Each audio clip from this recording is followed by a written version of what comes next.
Joining us now to discuss the B.C Port Strike, Professor Peter Morrow from University of Toronto. Thanks for making the time. Great to be here. Thanks for having me. All right, well, I guess we'll just start off with, so can you explain how the economy has been affected so far from the B.C Port Strike? Yeah, I think in a descriptive sense, it's pretty clear and pretty obvious what's going on.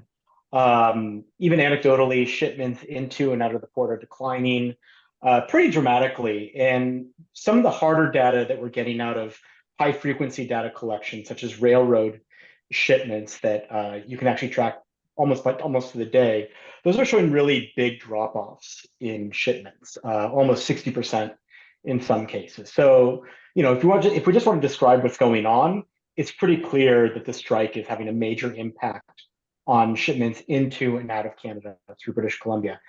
Uh, Something that's a little less obvious is how this is affecting things that the average Canadian cares about. So, you talk to the average Canadian, they care about things like unemployment, they care about things like inflation, steady paycheck, things like that. And that's where it's a little less clear. You know, if you think about the releases that StatsCan puts together or Statistics Canada puts together, those usually come out with a couple months lag. So I'd say we're really not going to know maybe until September or even October if this is really affecting the prices that people pay for goods, especially from Asia, or income levels in British Columbia. Okay. Okay, so what are some long-term effects of the strike, even when it's over?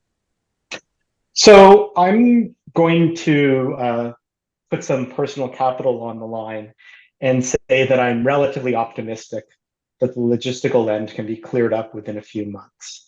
There's been interviews with CN saying this is really tough right now, and it'll take up to a couple weeks to a couple months to get all the backlogs cleared up. So that might sound like a long time, but then if we're going to be sitting here in October and say, what was the effect of this big strike? I'm going to be relatively optimistic and say that it'll be something that was in the rearview mirror. We actually have fairly good evidence that these types of disruptions have short-term effects. I think even if you look at something like the 2011 tsunami in Japan, that really only had a passing effect on trade flows. So I think, if things don't get out of control, we'll be able to ride it out. The thing I think that's going to be more interesting is how this affects labor relations in Canada. As the two of you obviously know, inflation is something that is much higher now than it used to be. And a number of unions are trying to bargain in light of this high inflation.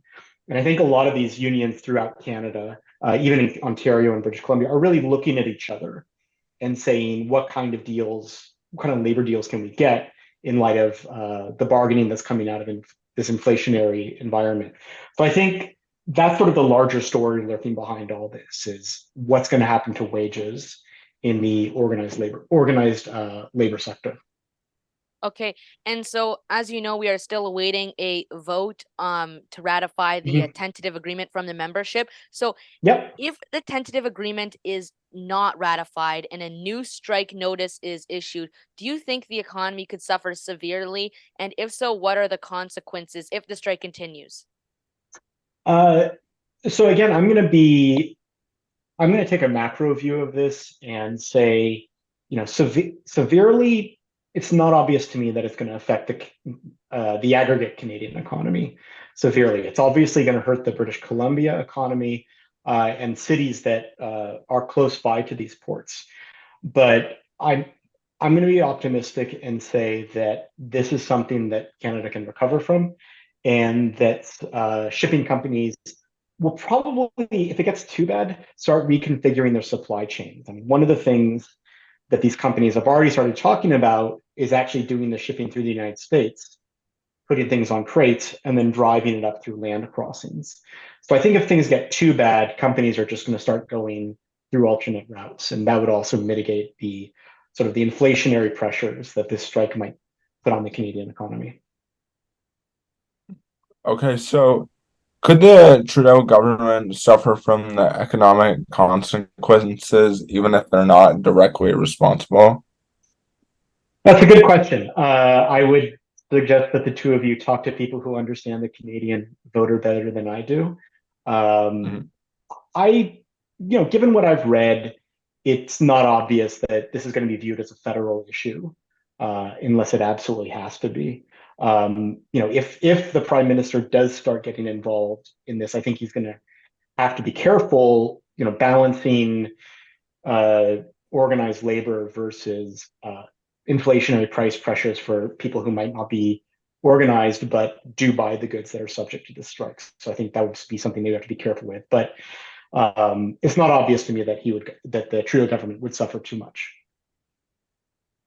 Okay, so if the strike does continue, what can companies or Justin Trudeau the Justin Trudeau government do to slow down the even or eliminate economic impact? That's a good question. So as I mentioned before, companies are not passive. Companies are smart. Companies are savvy. Even now, they're probably thinking about how to reorganize their logistical supply chains. And if the strike, like as I said, if the strike does continue, they might start going in through different ports, perhaps in the U.S. And Mm. that would be something that would reduce the economic impact for people who buy goods that are coming in through these ports. I don't think that would reduce the wage income, the how much people who work at these ports would hurt from this strike. In terms of the Trudeau government, I would say it's not obvious that they are going to get involved. They'd be completely reasonable to view this as a provincial matter or even a private sector matter, and unless things get really bad, in which case they might try to mediate the process.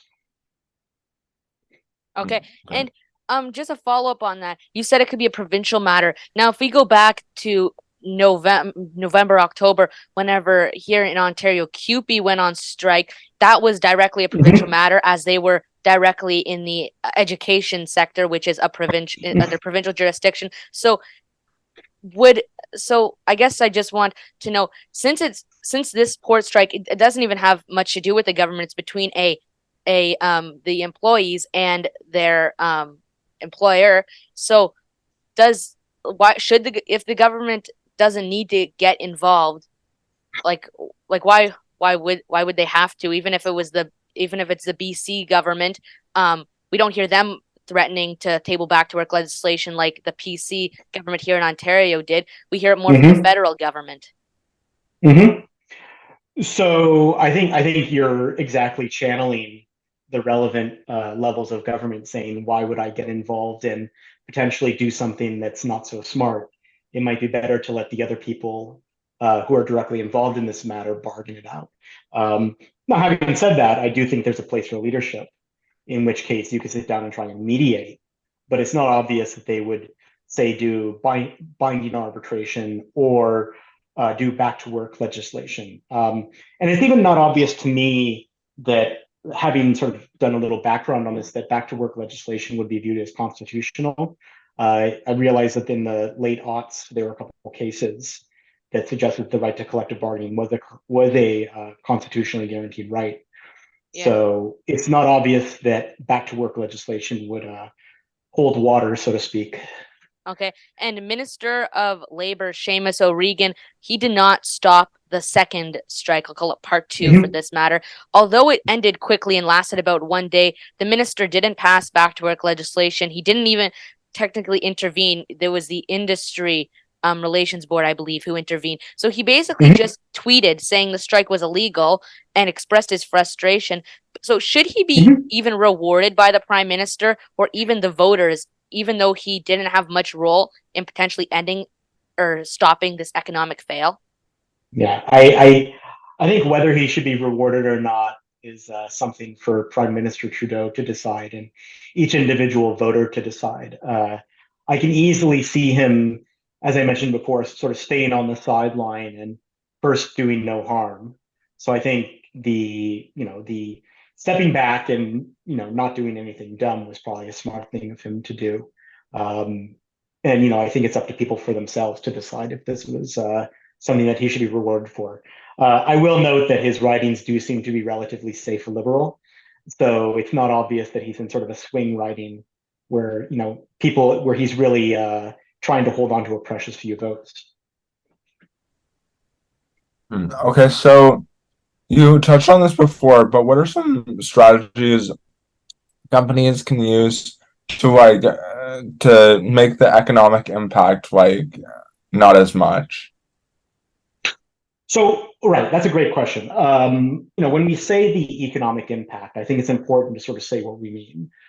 We often sort of anthropomorphize the economy, and we sort of talk about the Yeah. economy like it's a living being.